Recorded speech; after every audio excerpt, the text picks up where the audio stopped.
দলীয় কর্মের হাতেই রক্তাক্ত হয়েছেন ডোনাল্ড ট্রাম্প। প্রকাশ্যে এসেছে প্রাক্তন মার্কিন প্রেসিডেন্টের হামলাকারীর পরিচয়। ট্রাম্পের উপর হওয়া প্রাণঘাতী হামলার ঘটনা তদন্ত নেমেছে এফবিআই। রবিবার এ নিয়ে বিবৃতি দিয়েছে তারা। পেনসিলভেনিয়ার বাটলারে নির্বাচনী জনসভা করেছিলেন প্রেসিডেন্ট পদপ্রার্থী ট্রাম্প। তখনই তাকে লক্ষ্য করে গুলি চালায় আততায়ী। গুলি কান ছুঁয়ে বেরিয়ে যায় বর্ষিয়ান নেতার। এই ঘটনায় চাঞ্চল্য ছড়িয়েছে বিশ্বজুড়ে। প্রশ্ন উঠেছে, কে এই বন্দুকবাজ, কেনই বা সে এই হামলা চালিয়েছে?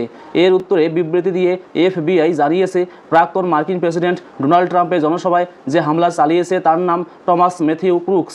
বয়স তার মাত্র 20। সে পেনসিলভেনিয়ার বেথেল পার্কের বাসিন্দা ছিল। ওই প্রদেশের ভোটার তালিকা অনুযায়ী টমাস রিপাবলিকান দলের সদস্য। এফবিআইয়ের মুখপাত্র অ্যান্টনি জানিয়েছেন, কী কারণে ডোনাল্ড ট্রাম্পের উপর হামলা করা হয়েছিল তা এখনও জানা যায়নি। আমরা প্রাথমিকভাবে হামলাকারীর পরিচয় জানতে পেরেছি। আমাদের তদন্ত চলছে। আরও কেউ এই হামলার সঙ্গে যুক্ত আছেন কিনা তা খতিয়ে দেখা হচ্ছে। এই ঘটনায় প্রাণ হারিয়েছেন জনসভায় উপস্থিত এক ব্যক্তি, গুরুতর আহত হয়েছেন 2 জন। চিকিৎসা চলছে তাদের। এই প্রসঙ্গে বলে রাখা ভালো, ঘটনাস্থলে মার্কিন সিক্রেট সার্ভিসের স্নাইপারের গুলিতে খতম হয় টমাস। ট্রাম্পের উপর হামলার ঘটনার নিন্দা করেন মার্কিন প্রেসিডেন্ট জো বাইডেন। কিন্তু এই ঘটনায় বাইডেন ও ডেমোক্র্যাটদের দিকেই আঙ্গুল তুলেছেন রিপাবলিকান নেতা জেডি ভান্স। ক্ষোভ প্রকাশ করে এক্স হ্যান্ডেলে তিনি লেখেন, এই ঘটনা কোনো বিচ্ছিন্ন ঘটনা নয়।